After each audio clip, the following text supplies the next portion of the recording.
தமிழ் கலாச்சாரம், நம்முடைய பண்பாடு, மொழி இவற்றை பற்றியெல்லாம் பேசுகின்ற ஆளுநர் ரவி அவர்கள் என்ன சொல்லியிருக்கிறார் என்பதையும் நான் பார்த்தாக வேண்டும்.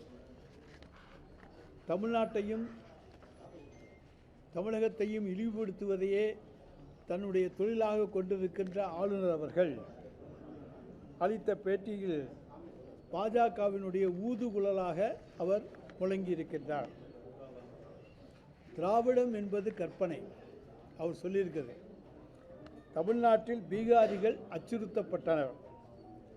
தமிழ்நாட்டில் மொழி சிறுபான்மையினர் உரிமைகள் பறிக்கப்படுகின்றன. இதெல்லாம் அவர் பேட்டியில் சொல்லியிருக்கார். திராவிடம் என்பது கற்பனை என்று சொன்னால் நம்முடைய தேசிய கீதத்தில் திராவிடம் இடம்பெற்றிருக்கிறது என்பது ஆளுநர் ரவிக்கு தெரியாதா, அல்லது அது வங்க மொழியிலே இருக்கிறது என்கின்ற காரணத்தாலே அவராலே புரிந்து கொள்ள முடியவில்லையா என்பதை எங்களாலே அறிந்து கொள்ள முடியவில்லை. அடுத்து அவர் சொல்லுகிற குற்றச்சாட்டு பீகாரிகள் அச்சுறுத்தப்படுகின்றன என்று. இப்படித்தான் ஒரிசாவிலே தேர்தல் நடந்தது. ஒரிசாவிலே தேர்தல் நடந்த நேரத்திலே அமித்ஷாவும் மோடியும் அங்கே பிரச்சாரம் செய்கின்ற பொழுது ஒரிசாவை ஒரு தமிழன் ஆள வேண்டுமா, ஒரிசாவின் சாவி தமிழ்நாட்டிலே இருக்கிறது என்று தமிழர்களை திருடர்களைப் போல ஒரு குற்றச்சாட்டு சுமத்தினார்கள் அமித்ஷாவும் மோடியும். தமிழர்கள் என்ன திருடர்களா, குற்றவாளிகளா? தமிழ்நாடு என்ன குற்றவாளிகளின் பிறப்பிடமா? ஆனால் அவர்கள் அந்த தேர்தலிலே பரப்புரையிலே சொன்னது ஒரு தமிழன் ஒரிசாவை ஆள வேண்டுமா, அதுவும் தமிழ்நாட்டிலே ஒரிசாவினுடைய சாவி இருக்கிறது என்று சொன்னால் இங்கே ஒழித்து வைக்கப்பட்டிருக்கிறதா? இப்படி மற்ற மாநிலத்தை பற்றி பேசிவிட்டு பீகார் தேர்தலில் என்ன சொன்னார்கள்?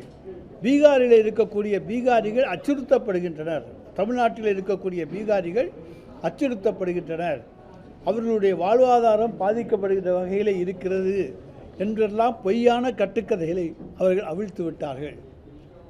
ஜார்க்கண்டிலிருந்து ஒரிசாவிலிருந்து ஒரு டீம் வந்து ஐஏஎஸ் அதிகாரிகள் குழு வந்து நம்முடைய திருப்பூர், கோயம்புத்தூர் போன்ற இடங்களிலே இருக்கக்கூடிய பீகாரிகளெல்லாம் சந்தித்தார்கள். அவர்கள் வீடியோக்களிலே வந்ததெல்லாம் வதந்தி. நாங்கள் இங்கே நன்றாக இருக்கிறோம், இங்கே நாங்கள் நன்றாக நடத்தப்படுகிறோம், எங்களுக்கு நல்ல பொருளாதாரம் கிடைக்கிறது, அதன் மூலமாக எங்கள் குடும்பத்துக்கையும் நாங்கள் காப்பாற்றக்கூடிய சூழ்நிலை எங்களுக்கு இருக்கிறது என்று சொன்னார்கள். எனவே எங்கே போனாலும் தமிழனுக்கு எதிராக பேசுவதை இன்றைக்கு கொள்கையாக கொண்டிருக்கக்கூடிய ஒருவர் தான் நம்முடைய ஆளுநரும் ஒன்றிய பாஜகவும். பேசினா உடனே என்னுடைய தமிழ் பற்றி தெரியாதா என்பார்கள்.